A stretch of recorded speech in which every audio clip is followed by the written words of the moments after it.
All right, it's 4 p.m. Central and we're live. Hello, hello, everyone. I am Dr. Jana Konovalenko.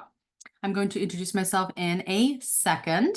Um, but you are on a free training called Top Three Skills That Never Taught Us in Dental School. I literally forgot already. I'm so excited to talk to you guys about this topic. Okay, so the top 3 skills they never taught us in dental school. Let's go.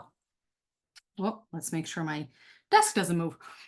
Okay, guys, so housekeeping. If you are watching a replay, this doesn't apply to you. Okay. If you have questions, you can email me, or you can find me on social media.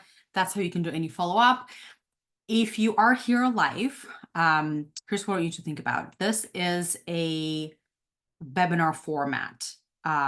And it's not a Zoom meeting. So most of us, when we use Zoom, it's a meeting where you see a bunch of faces or the camera's off. Then you can talk and add your input. This is not a meeting, okay? This is a webinar, which means I can see who is here, but you guys can't see each other. And I do this just so that we don't get distracted. But if you guys have questions, and I hope you do, or to participate, on the bottom, you should see of your screen, you should see Q&A box. Okay, there's a chat. Actually, chat is probably disabled. I usually disable chat, but there should be a Q&A box. And when you click on it, it's gonna have like a little button to ask a question.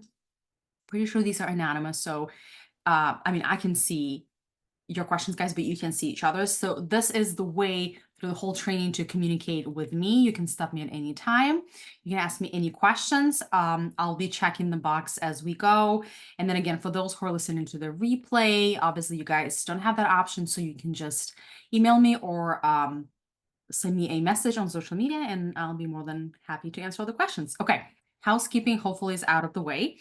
And what I'm going to do is I'm going to share my screen. And you all going to see my fairly messy computer screen. All right, let's see. There we go. Okay, I hope you guys can see me. Let me see what's going on here real quick in the Q&A. All right, perfect. Okay, all right. Hopefully you guys can hear me and see everything. Otherwise, it's going to be a lot of fun if you can't hear me. But here we go. All right. Top 3 skills they never taught us in dental school. How did I come up with this topic? And who is this topic for? So dental school, obviously dentists, somebody who went to dental school, all kinds of specialties. I actually specialize on helping women dentists, and I'll tell you in a minute who am I and who I am and what I'm doing. But the more I coach my clients and I coach them one-on-one privately every single day, I taught them the skills that I have learned in my coach training and how I have applied it to my dental career. And we have been applying these tools to their practices and their career. And literally every week I hear one of my clients say, why we were never taught this? Why no one ever taught us this? And after I heard that enough, I decided, okay, I am just going to create a training on the things that they never taught us in dental school. So that's how this topic was born. And the reason why I called it skills is because things that I'm going to share with you today, and by the way, when I was creating this PowerPoint, I realized that there's a lot that I'm going to share today. So we might have to have another sequel of this because I'm just going to share so much information. It could be way too much, but that's just how I roll. Over deliver. And so these things that I'm going to teach you are skills. It's something that you can develop, you can get good at as you practice it more and more and more. Okay. It's not something that's given to one people and others are going to struggle with this or don't have that. Everything can be learned like a language. Okay. All right. This is how I want you guys to think about it. Great. We're already 4 minutes in and I haven't even started a single slide. All right. So a little bit about me. Like I said, my name is Dr. Jana Konovalenko. I'm a board certified orthodontist. I'm also a certified life coach. No Stress DDS is my private coaching practice. I used to be a coach for like coaching for other people, but a couple of years ago, I've opened my own coaching practice, and I have been doing this. I've been in coaching world since 2016, 17, and then actually coaching people for almost 6 years. So I've gathered enough information to be able to start sharing it now with you guys in these free trainings. I'm a mom, I'm a wife, I have two little kiddos. I'm covering Ellie here. I'm a foreign trained dentist. I was born in the Ukraine, trained in Prague, then came here to University of Pacific. And when I was in orthodontic practice as an associate, I was an owner, general dentistry owner with my dad back in the day, but as an orthodontist, I have been an associate in the States. Yeah, so that's a little bit about me. All right, so let's do, I knew this was gonna happen. Okay, tech, bear with me. So what are those top 3 skills? Emotional skills, people skills, and time management skills. And my guess is that when you read the name of this training, you thought about people skills. Like, how do I manage my team? How do I get them to do what I want them to do and get along, right? This is the number one skill, I think, that is like a crude awakening when you finish dental school or residency and you start practicing, and all the teachers, everybody in dental school tell you, oh, wait until you start practicing. Your number one worry is going to be your team. And you're like, yeah, I'm really worried about this class 2 prep, or how do I finish the case with perfect overbite, or whatever that may be. You're worried about your clinical skills. And everyone tells you to worry about managing staff. And then you get out in the real world and you're like, yep, they were right. So we're going to talk about that today, okay? But it's very important that we start with emotional skills. Emotional skills is the foundation for everything, because if you can't manage your emotions well, you are not going to be able to successfully manage your staff, your team, and patients. And when I talk about managing your emotions well, I'm not talking about suppressing them, bottling them down, um, working like hiding them, clenching your teeth and getting through the day, faking it. Like, I'm not talking about any of that. That is how a lot of people do it. And then that's why at the end of the day, we are brain dead, or we want to explode, or we just want to eat our face off, or drink, or yell, and things like that. We need to release these emotions somewhere, because we don't really know how to deal with them in the moment. So that's why we're going to start with emotional skills first. And once you can manage yourself better, it's going to be so much easier for you to manage your team. Okay. And then at the end, you just have to learn how to manage your time a little bit better. Okay. I hope that makes sense. And here's what I want to start with. So picture the situation. Have you guys ever been in a room where there's other 2 people, and this one person is talking to this other person very negatively, like they're just saying a lot of mean things to this other person, and you're just witnessing this whole situation. You're not saying anything, you're not participating, but you can hear them talk, and you can hear some really rude and mean things being said to another person, and like you're just eavesdropping. Have you noticed how this affects you? Like, you're not in the conversation, you're just witnessing it, you're just observing it, and it will affect you, right? Same thing happens when we come to work, right? Like, it's Monday morning, got your little cup of coffee, you're pumping yourself in the car, you're listening to upbeat music, you're like, it's going to be a good day, I'm going to get through it. You come to work, and your treatment coordinator grabs you and starts telling you about all of the problems on the list today. And the 2 assistants are not getting along, and one is so slow, and everybody's picking up her slack. Or recently, somebody had this issue. If you're a practice owner, this is probably not foreign to you. The toilet got clogged, right? Like, the toilet breaks or electricity is off or things like that you have to deal as a doctor, they have to deal with as a doctor, right? Or like you gave your team a bonus and they didn't even say thank you, right? So like you have a very ungrateful staff. So all of these things will affect you, how you feel and how your day goes, right? And usually when these things happen, there's like a lot of negative chatter going on in our head, right? Like the thoughts that come to our mind is like, I don't want to deal with this. Why is this happening? I can just be adults, right? Why is it so bitchy? Like, oh, I just want to get through my day. And what's happening is when these circumstances are happening, these situations are happening, they will actually affect us on the physiological level. Remember how I gave you that example at the beginning of these two people that you can hear them kind of arguing and one person's being very mean to another, and how like you can sense it, you can like feel it, like maybe your shoulders are going to get tight. Our physiology is actually very intricate. And when things in our environment trigger our thoughts, they will affect our attention. They will affect our focus.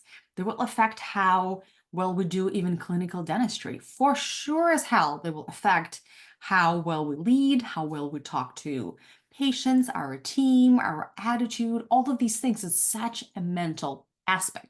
So if you are feeling tense, disappointed, tight, worried, that will definitely going to affect how you show up with your team and with your patients. Okay, this is important. I'll give you a couple of examples why and what you can do about it. You know the saying, never operate, never treat your family member? We all know why, right? Because if there's mom like on a table and we're operating on her, we're working on her, we want to do a really good job. So we are going to put a lot of pressure on ourselves and we actually may end up not doing the best job, right? Like that emotional state will literally affect our hands, our focus, our movements. Have you guys seen this show on Netflix about Simone Biles? She is an Olympic athlete. She's a gymnast. And we just finished, I wonder if we finished all of the episodes with my husband, but we've definitely seen at least a couple. And if you guys haven't seen it, I definitely recommend that you go and watch this show on Netflix. So the gist is they're showing Olympics in Tokyo in 2020.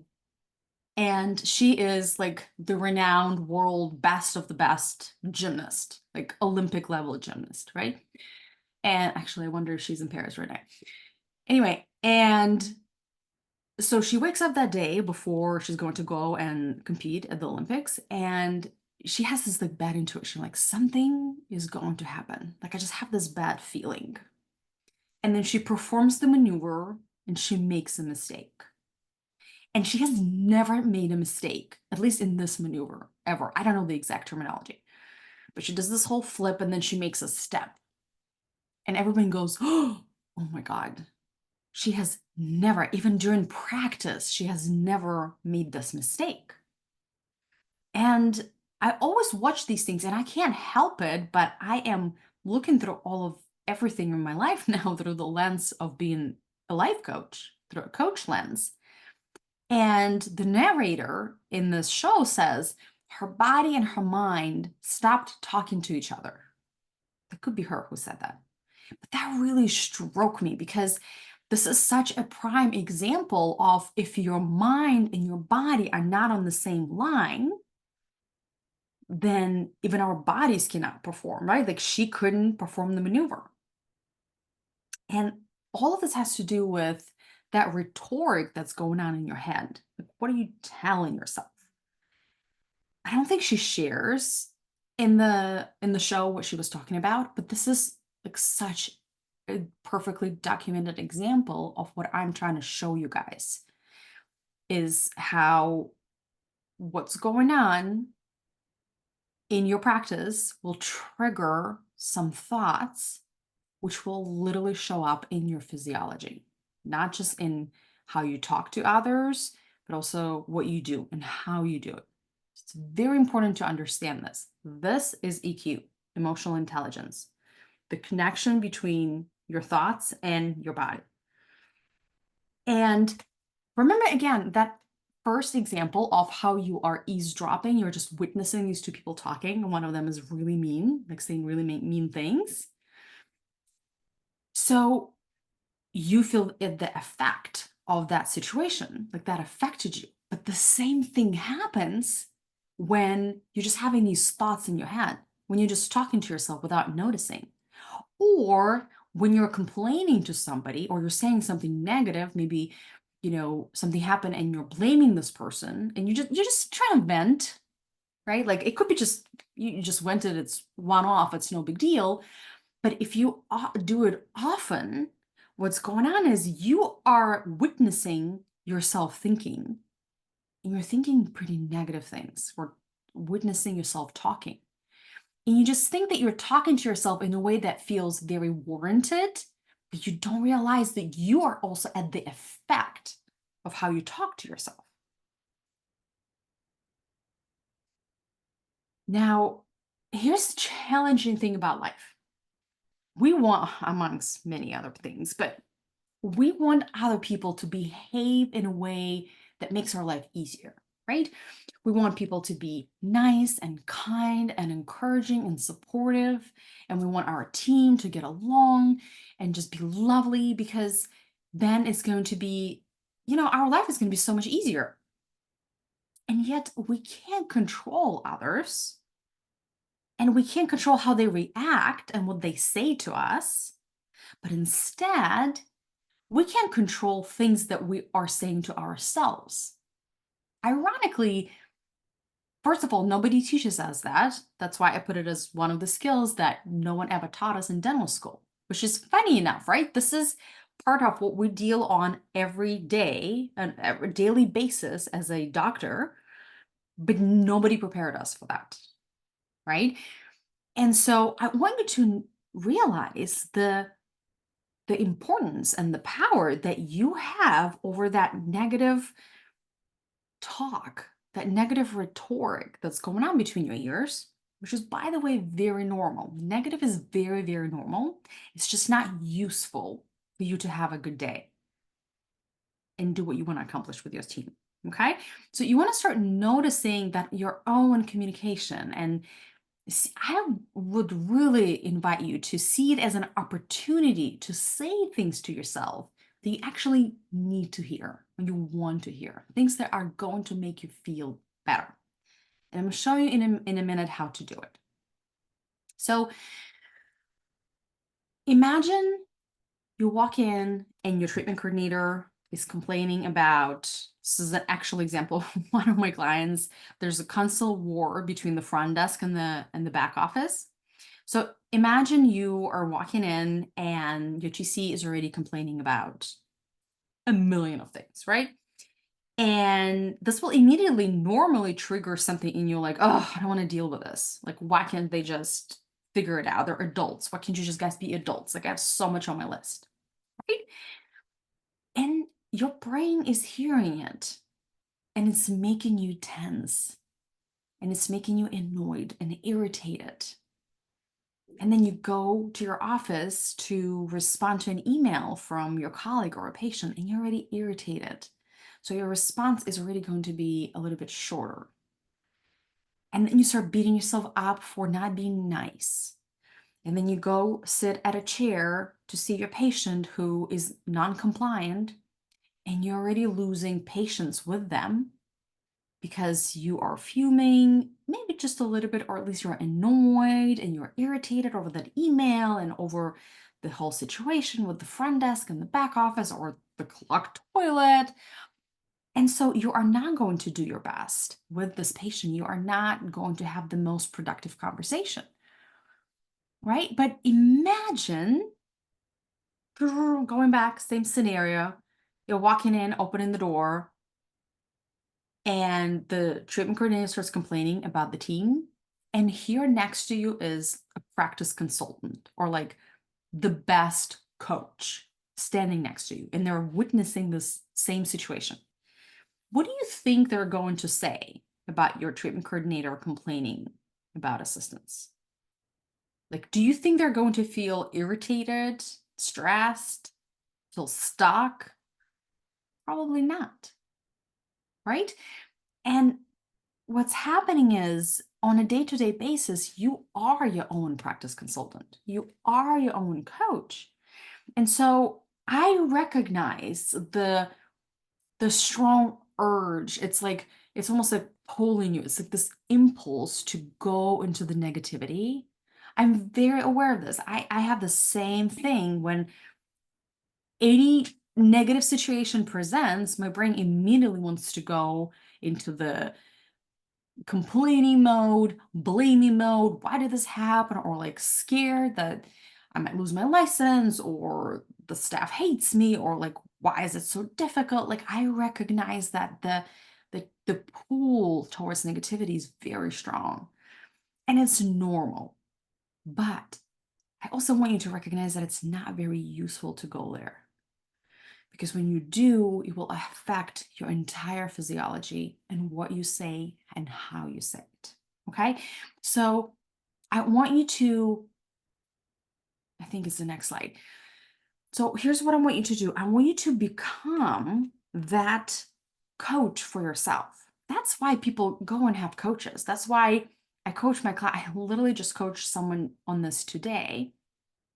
And she was asking me, but I understand this, but why can't I just like quickly do it? And it's practice, it's a process, right? That's why it's so helpful at the beginning to have a coach, somebody who sees the situation differently, has different communication in their head, different thoughts about it, and they can help you see the situation from this angle and tell you what you need to hear to be at your best, right? When all kinds of things are happening, clogged toilets, upset patient leaves you a call or a one-star Yelp review, or where you feel ignored or unappreciated by your team, or your staff is complaining, right?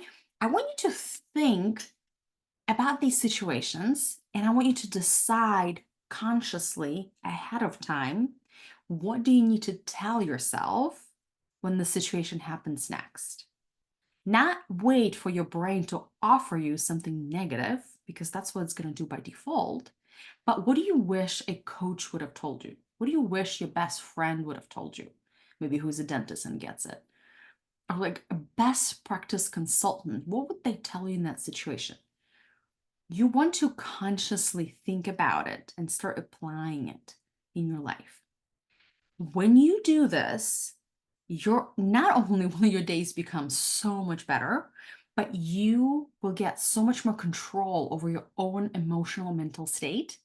And it will be much easier for you to lead the team, communicate with patients. You will be less tired. Okay. All because you are starting to manage your own emotional mind. So, emotional skills, this is what I mean in like a simplified way. What I mean by learning emotional skills, learning to notice that negative rhetoric and consciously ahead of time decide, what do you need to hear? What are your needs right now? Maybe it is that you are doing a good job. Maybe it is that you can't control these people, and that's okay. Maybe that it's not a person problem, it's a process problem. What can I figure out here so that this doesn't happen again? Okay. So I hope this is helping you guys. Let me see if there's any questions. Okay. Beautiful. Okay. All right, guys. So let's go to skill number 2. Of course, I'm already running behind. I'm going to try to go through this a little bit faster. People skills. Okay. What is your biggest pain point when it comes to people skills? Tell me in the chat below. I want to see. Ooh, hang on. This always happens to me on webinars. Okay, let me just see what you guys, let me just read the Q&A. What does it say here? My front office and the back office are always fighting. Yes. And Lyra says there's a toxic environment between people. Okay, yeah. Let's see what is is it Michaela? Michaela says, my staff respects my boss more than me. Oh yeah. Yeah. Especially if it's a male boss. This happens often. Okay. So people skills, we all want to have them. A lot of us haven't learned it in dental school. So what do we do about that? Do you guys remember when you were in the residency or in dental school? It was very different than going to private practice, right? In dental school, you're surrounded by peers. Everybody here wants to be a dentist or whatever your specialty is. And we are all working very hard. We all have similar goal. Some of us are more disciplined, some of us less, but everybody has very similar work ethics. More or less collaborative. Like it's like a more like similar environment, right? Homogeneous environment of people. And the only main skill we really need to have in order to be successful when we're in dental school is to do the work. Just study the test, practice the skills, pass everything, and you'll get your diploma, right? So we learn to rely on ourselves when we're in dental school.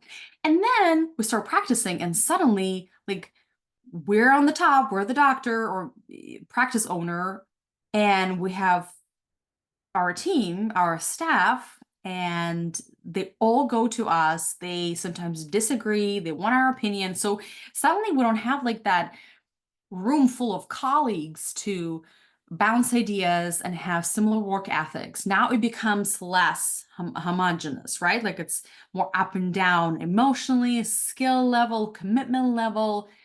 And now we have to, like, everybody's also going to you for an opinion or like break a tie, like make a decision. And you don't want to offend people. You want to be liked. You want them to get along. And you're like, I don't know what to do. I don't have people skills, right? So we're never taught that, but I'm going to teach you today. Okay. So let me give you my example. Like, what was my lesson of people skills that I had to personally learn in private practice. So for me, it was actually micromanaging my team. Surprise, surprise. So when I first graduated, I remember I was so afraid that my staff is going to make a mistake and then the case is not going to turn out as well. That was like after I graduated residency and I was a new orthodontist. I was just afraid that they are going to flip the wire, or when I made a band, they're going to put it upside down, or like confuse upper arch with lower arch or stuff like that. And then things are not going to go well, or like give wrong rubber bands, right? And so I would check everything, triple check. I would check all the charts in the morning. Afterwards, I like did a lot of work. Needless to say, they didn't like it. Obviously, who would like that? And they were not getting any better. As a matter of fact, I felt like they were getting worse. But that was all happening because I was just afraid. I was thinking, oh my God, I am responsible for the outcome. I don't want the case to go like, don't turn out well. And then either it's embarrassing in front of my colleagues that I have this outcome, or my boss can say something, or I don't know, God forbid, I'll get sued and stuff like that. Like, see, again, I wasn't managing my own communication between my ears, and it was affecting how I was showing up with my team. Right. And so, sorry, I'm just reading something that somebody's saying. So that was something that I had to learn, like how to unlearn to not micromanage. That was one of the people skills that I had to learn. I'm curious what it is for you. This is what I hear from 99.9% of my clients. When people talk about people skills, these are the three things that they're trying to achieve. They want everybody to get along. Like, why can't my team get along? Because there's always this one person, isn't it? That is either too slow, or they're kind of like not nice, or they're complaining a lot, or they're a little bit disrespectful, right? Almost every practice has that. And so we just want everybody to get along. Like dentistry is hard enough. Can we just get through the day, right? Or thing number two is how can I make them like me? Like that was one of my thing. I was like, oh my God, I want them to like me, but I also am so terrified that they're gonna do something wrong and that I'm responsible. And so what do I do? How can I be super nice, but also hold them accountable? And that's where I micromanaged out of fear. And then I would people please because I was so afraid that they're going to hate me for micromanaging. And it was like a vicious cycle, right? So, how can I make them like me? And how can I make them do what I ask them to do? I hear this all the time. I tell them what to do, they said they will, and they don't. And we discuss this over and over again. And it's like in a million of emails and every single huddle, I bring this up and it's not getting done. Okay. So, how can I make everyone get along? How can I make them like me? How can I make them do what I ask them to do? These are the top three. And I'm curious if you guys have something different. But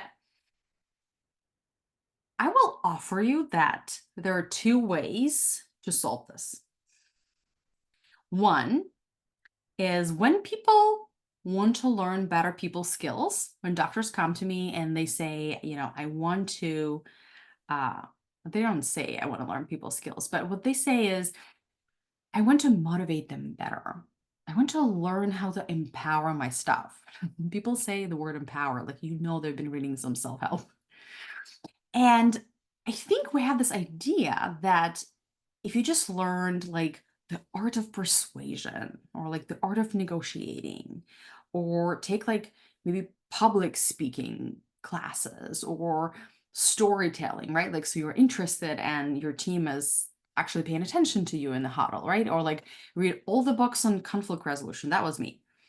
So you can like, we're thinking that if we learn these skills, then we're going to be it's going to be smooth in our practice.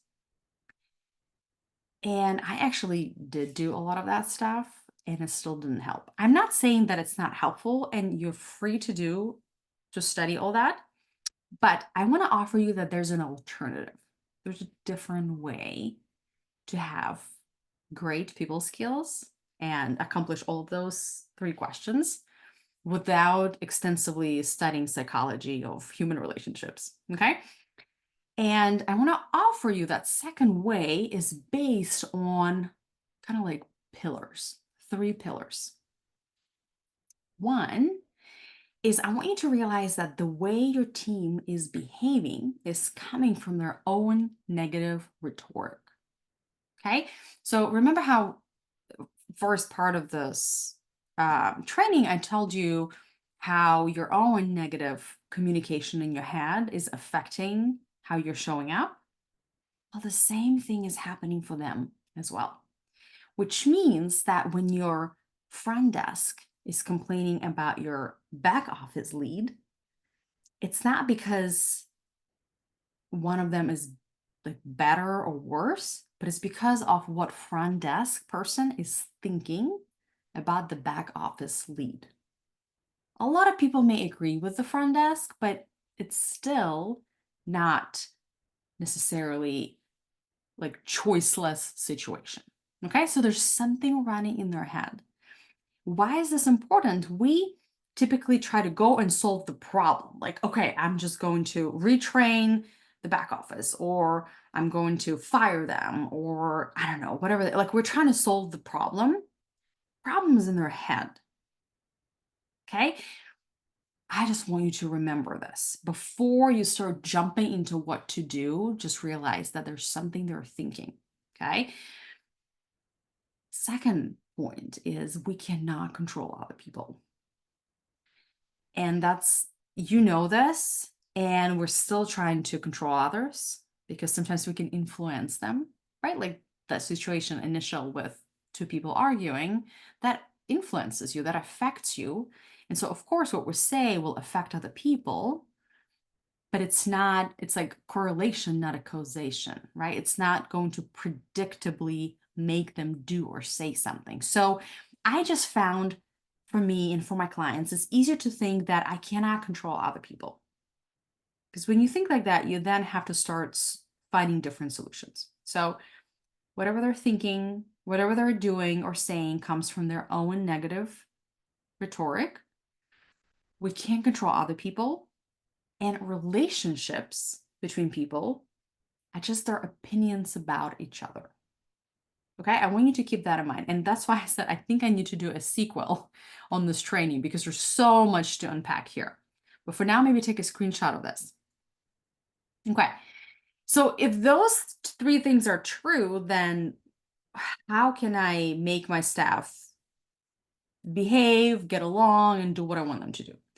Your power lies in these three things. There's only three things that you do have power over. More so if you're an owner, like if you own a practice, but even as an associate, there's a bunch of things that you can do as well. And so there's only three things. One, you can hire people that are compatible, like they have good attitude or attitude that aligns with your practice, and they're compatible. So hire for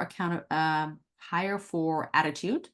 Number two, be very clear with what you want them to do, with the expectations of their job. And number three, hold them accountable. Okay, these are the only three things that you truly have control over as a doctor. Now, let's unpack them a little bit. Hire for attitude. Have you noticed how when the new boss comes, or maybe you've purchased a practice and there's usually a lot of staff turnover?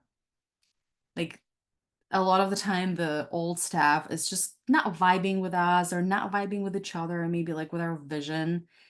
And it's funny that a lot of doctors feel so bad about it, like somehow they cannot maintain the staff, that they have to let them go. I think it's completely normal. I think it's very, very normal because the the relationships, the energy, the attitudes that were with the previous doctor are going to be very different than they are with you because we just different people, right? And so you want to surround yourself, you want to hire people that are going to get along with each other. It's much harder to try your team members to play well if from the very beginning they're just very different people. So you want to be mindful of that. If you have that power, um, to find people that will be getting along with each other. Okay. Then step number two, let's say everybody's getting along. Again, it doesn't mean that everyone is going to be always nice and love each other, but it's going to make things easier. Step number two is you want to set a very clear expectation. And I put it very in all caps. I'll give you an example. I just coached a client and she's an orthodontist. And she has this one assistant who is very slow. And so other assistants have to pick up slack after this slow assistant all the time, right? They all have equal number of patients, but the slow one can only see maybe half of those patients. And so the rest of assistants have to constantly see her patients in order for everybody to finish on time. And the rest of assistants are not happy, obviously, they're getting resentful, they're getting burned out. And so there's like a weird dynamic going on in the practice, right? And then when me and her were coaching, and I asked her, okay, have you set clear expectations for her? She said, yes. I told her to be faster. She needs to see, let's say, 10 patients and let's go. I go, okay, what do you mean faster? Is she getting better? She's like, no, she's not getting any better. And I go, okay, well, can you be very specific? Like, give me an example of a procedure. She said, okay, changing the wire. If you guys are orthodontists, we change wires with brackets. I said, how fast do you want her to change the wire? She goes, well, in about 15 minutes. That is very specific. So when you come and tell this assistant, okay, I need you to change the wire, that your expectations that you change the wire in 15 minutes. Do you see how very clear this is versus just be faster? Now, step number three, you're going to hold them accountable to change the wire in 15 minutes. And the way you hold someone accountable is not making requests. You don't just say, hey guys, let's do this. Or like, hey, Sarah, I need you to change the wire faster in 15 minutes. You have to have regular meetings with this person, document any progress, getting better or worse. And then there has to be some repercussions. At some point, they need to be written up or they don't receive the bonus and their job is on the line. If there's no repercussions, there's no incentive for them to do what you ask them to do. Okay. So, how do you get very specific expectations? Practice consultants help you with that, or worst comes to worst, you can try ChatGPT. You can also email me. I've done this before, but you want to be pretty specific, not pretty, you want to be very specific with what you're expecting your staff to do. Okay. And during this whole thing, that's why I put emotions first. You want to manage your emotions really, really well because your mind is going to be tested, your emotional capacity is going to be tested. And if you don't decide ahead of time, okay, this is what I need to hear when my assistant talks back to me, it's going to be much harder for you to keep your cool and keep them accountable and get done what you want to get done. Okay. All right, here's a couple of uh, important caveats. One of the reasons I see that doctors have a hard time keeping their team accountable is boundaries. I want you to be mindful of the how much you share with your team, what do you do outside of work, how much you rely on them, things like that. I like one of my client, couple of my clients actually, they routinely go and have drinks outside of practice with their team. And it just seems like such a nice thing. Like we spend so much time together at work and, we're a work family, but it blurs boundaries and it's a lot harder to keep somebody accountable and like expect them to do things, expect them to treat you like with respect and that separation. Like I'm the doctor, I'm the boss, and you're the assistant. It's just hard. This dynamic gets all fuzzy, and then we're just all friends, and they're kind of like not taking you very seriously. So you want to be mindful about like drinking outside or like doing play dates with children or you know venting to them. I've had a client who would call to her office manager if something happened and like cry on the phone on weekends. Like these things are not appropriate. That's where you want to have friends for this, your family, your therapist, coach, things like that. But please keep those boundaries separate. Okay. And also remember that you can please everyone. Right? Like we're trying to, as doctors, kill ourselves to please everyone. And then when others don't do the same thing, we feel resentful and we're kind of creating it ourselves, right? And here's what I hear all the time. Okay, Jana, well, if I'm going to be so, strict and have a stick up my ass and I have these like strict expectations and hold everyone accountable, I'm just going to lose everybody. Well, you want to be mindful of the job market and you want to kind of keep your tap on the pulse of what's going on. What it looks like is you may want to have like an ad ready so that if you see that things are not going how you want it to go, because remember, you can't control people. You can make requests, you can make it easy for them, you can solve all these things, you can set expectations, you can hold them accountable. But at the end of the day, you cannot make them get along. You cannot make them say nice things about each other. And sometimes you have to let people go and hire somebody who is a better match for your practice. And you don't want it to be like a divorce, like last resort and everything is terrible. So have an ad ready so that you can pop it in some search engines and start looking for a new team member, right? Or another thing, like me and my dad, what we did, we owned a practice. He still owns it. He's a general dentist. We had this like agency, like a temp agency on speed dial, so that if our assistant didn't show up, we'd just grab someone from there. Are they great? No. Are they expensive? Yes. But it doesn't interrupt the flow of the practice, one. And more importantly, it keeps us not, what's the word? Like, we're not dependent very deeply on our team. Like you don't want to be dependent on your team to always show up and always do their job perfectly. I know it may sound crazy, but you set expectations, but also remember that you can't make anybody do anything. You can't control them. And if you put all your eggs in one basket and you have these high expectations from them, they are they're going to fail you. They're people. So what you want to do is you want to set up your practice in such a way where nobody is irreplaceable. I know it may sound a little harsh, but I promise you, as a business owner, this is probably a reason why you are having these issues, or some of you guys are having these issues, is because, again, we're not taught to think like a practice owner. We're not taught to think like a CEO. We think like a doctor, a friend, but we don't know exactly how to manage people, right? Like, consultants are going to come and create all these protocols and accountability, but then how are you going to deal with people? You deal with your mind first, and then you're dealing with what I'm suggesting you guys here to do. Okay. So keep a pulse on the market. And then one thing that people do that's free or cheap, probably cheap, is a buddy system.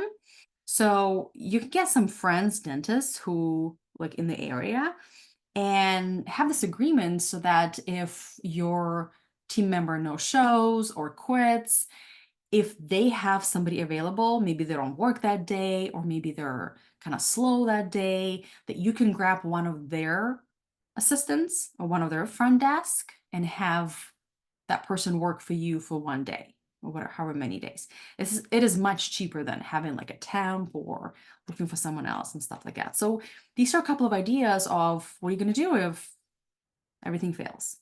Okay, let me see if we have any questions and how much more time we have left.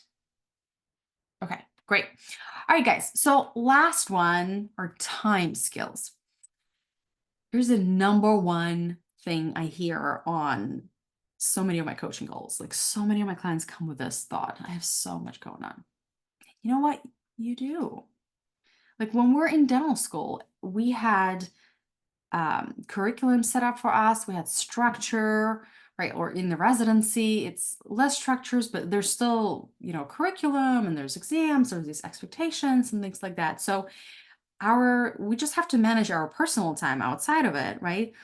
But it's like we have a lot more external control given to us, or like external, not control, external guidelines for how to manage our time. So managing time is easier. And then you start practicing, or maybe even you buy a private practice, and suddenly you're your own boss. You have to think about everything. And it's a significant change, right? From like being a student to being a practicing doctor or a business owner. And then maybe like life event happens, right? Because we're out of school. So maybe we're getting married, we're having children, and suddenly you have to manage all of the things, right? Like, not only you manage yourself and your work and your health, but now you have to manage the team and have team meetings and huddles and like the back end of your practice, and now there's kids and the husband and trying to drink water. Like, there is a lot going on, right? And so that warrants learning a like new skill, how to manage your time better. And so here's the simplified version of how to develop better time management skills now that you have so much more on your plate. Okay. Number one thing is you want to create a habit of taking all of the tasks out of your head and putting them on the paper. Or if it's electronic, it's fine. Just put it on your phone. But I want you to, if you take nothing from this part of the presentation, is to learn to not keep your to-do list in your head. This is the worst thing you can do to yourself. First of all, you're not going to remember all of it. Second of all, you're not going to be able to function well because you're constantly trying to like hold all these balls in your head. Worst thing ever. When I started doing this with my clients, the first week they implemented, they come back with such relief and smile on their face. And they go, oh my God, I wrote it down, I put it on the paper, and I forgot, and I can breathe. Even if it's not done, even if it's not done yet, just knowing that it has a place, it's written somewhere, I'm going to get to it, just makes people feel so much better. So I want you to take all your tasks out of your head and put them on the piece of paper. This is an example of my one-page planner that I create for my clients, and you can actually get it. I'll leave a QR code at the end. But have some system to get everything out of your head and on a piece of paper. That's step number one. Step number two, you want to prioritize it. Because if you're anything like me, you're going to end up with like a laundry list of things to do. That's actually one of the reasons why people keep it in their head, because they're like, I don't even want to know. There's so much going on. I don't even want to touch it. And then of course things don't get done. They're stressed, they're behind on things, and it just creates a mess, right? So write it down and then prioritize it. And I teach this priority matrix with my clients where you divide everything into urgent and important. You can do it either way you want, but everything cannot be prioritized, because if everything is a priority, then nothing is a priority. And you only have 24 hours in a day. You need to know what needs to get done today, this week, next week, what could be done next month, and things like that. Okay. And then finally, once you put everything on the paper, you prioritize it. What are you going to do with this? You're not just going to be crossing it off. You want to put it on a calendar, time blocking, like right here. I think this is Asana, I believe, on the right side. But like any system, paper planner is great. I have a paper planner here. I'm a big paper planner gal.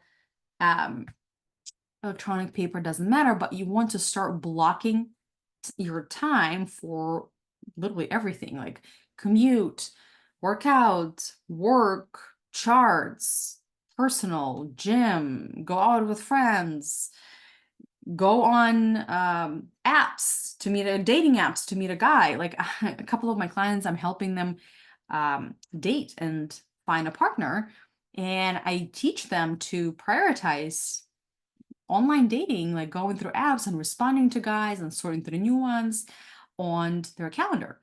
Because otherwise, what's going to happen is you are just going to end up doing it when you feel like it. And that's not going to be very often, because there's so much going on, especially when it comes to dating, and so much rejection and stress and all that stuff. When, again, we're not managing our own mind well, it's very easy to have not great experience with that and just put it on the back burner, and then time goes by and nothing changes, right? So, but if you time block it on your calendar, this will actually get done. Okay. All right. Seems very simple, 3 steps. Now, here are the most common problems or mistakes that I see happening with the system. Oh, very sensitive mouse. Okay. Here are the most common mistakes. Number 1 is not planning realistically. A lot of us underestimate the amount of time tasks will require. Like I literally just spoke to somebody, one of my clients, and in 1 hour of lunchtime, she put create my to-do list, check all my emails, and do my clean checks in 1 hour of lunch. This is setting yourself up for failure. There's no way we can do all these 3 things at once, especially emails. Like such an underestimated thing. We're like, oh yeah, it's just emails. Emails can like easily take half an hour. Right? So you want to plan realistically, and what you're going to learn is very disappointing, that we don't have that much time on the schedule to get everything done. That is precisely why we're so overwhelmed, and we have these laundry to-do lists that just keep transferring from 1 week to another, is because we haven't planned realistically. We haven't even like looked at our week and got an idea of, okay, how much exactly time do I have, and how much time these things are gonna take. And I want you to, when you start doing this, I want you to start planning more time than you think. It's always nice if it took you less time, but 99% of the time, people underestimate the amount of time it will take them to complete the task. That's why you want to plan realistically and give yourself a little bit more time. And as a bonus, what you're going to learn is you don't have time for everything in a week. So you have to start planning a little bit long term. And also you have to become more discerning with what's the priority in my life? What do I want to say no to? That's where healing, people pleasing is easier, because you will realize that you genuinely cannot do all these things that you said yes to. Okay. So that was one of the mistakes. Number 2 is I hear people say, okay, Jana, this sounds like ridiculous. Like this is so suffocating. Like every single minute I have to do something. Like, oh, I don't want to stick to it. I want to do it. This is like, I'm a very spontaneous person. There's no room for myself. And here's what I want to say is plan time for yourself first. So like maybe decide when you're going to go to bed and then put your work, maybe your work hours, especially if you work for someone or you have a practice with set hours, like put those hours. But outside of that, next thing you do is you plan your time. Maybe it's your workouts, maybe it's your time with friends, maybe it's a date night, time with your kids, or just reading a book or catching up on Netflix. I want you to schedule it in your calendar because then it will be much easier for you to follow through on your calendar because you already put you there. You're already scheduled. So you're not going to feel like left out and like there's no room for you. Okay. Another good tip is if you have a hard time, like if you keep overestimate or underestimating how much time you need, let's say you're like, okay, I need to finish this website for my practice, right? And you're like, I'll give myself 2 hours, or like I'll give myself 3 hours. And then at the end of 3 hours, like you're maybe 40% done. You're like, oh my God, what happened? So for bigger tasks, I want you to break them down into smaller tasks. What all do you have to do? Like I have to uh, maybe like find pictures, and then I have to write the headlines, and then I have to figure out what to put in the little boxes, and figure out like how many pages I'm going to have and what's my button, like call to action and all that stuff, right? What are the fonts and everything? Break it down. Now, when you look at this list, it'll probably take you more like 6 hours to complete this website. Now we have a more realistic idea after you break down the steps, okay? Schedule based, next one, schedule based on the outcome and not on the activity, also a big one. So I see people say, work on my taxes. This is activity, like I'm going to be working on what is working on my taxes? You want to put the outcome, taxes completed, or an hour of TurboTaxes done. Like you want to plan for what you will see at the end, or like if it's a website, about me page is completed. I hope you're getting an idea of what I'm saying. Like you want to plan for what you want to see done at the end of this time block, not a verb, ing verb, not like working or doing and stuff like that. Okay. Eliminating distractions and set hard boundaries. Whenever you are working on whatever is on your list, you want to like turn off your notifications, maybe even put on the airplane your mode, like focus, focus, focus. The number one thing why people don't get done what they want to get done is because you're constantly distracted. There's constantly something dingling. Or the computer's going crazy, the phone is going crazy, kids are pulling, or your staff is needing you. You want to set clear boundaries. Okay, right now, nobody touch me. Unless there's blood involved, I don't care. You want to discuss something with me? We're going to have 15 minutes at the end of the hour. But these 40 minutes are for me. And my door is closed. I'm going to lock it. I don't exist, again, unless there's blood involved, okay? And you want to set those boundaries for other people and for yourself as well. All right, my friends, I hope this was helpful. I know it was a lot and it was going fast. Like I said, again, I think I want to do a sequel to this so we can go into more details. But if you want at least the time management skills, you can scan this code and you'll get my free system. And I just realized I'm wearing the same shirt because I only own one shirt. It's also probably tricky because you're most likely watching this or listening to this training on your phone, and you can't take a picture of a QR code from your phone. So worry not, you can always go to my social media, Facebook or Instagram, No Stress DDS. There are going to be links for this time management system, and I can also email it to you. And I hope that was helpful. Okay, guys? Emotional, people, and time, 3 main skills that you have to be a successful doctor and successful business owner. That unfortunately they don't teach us in dental school. So I'm going to start talking more in dental school. So these things are taught, but for now, we're going to have to self-educate. Thank you so much for being here with me. Look at this. I finished on time. I'm so proud of myself. Have a beautiful rest of the day. All right, everybody. I'm going to start sharing, and bye.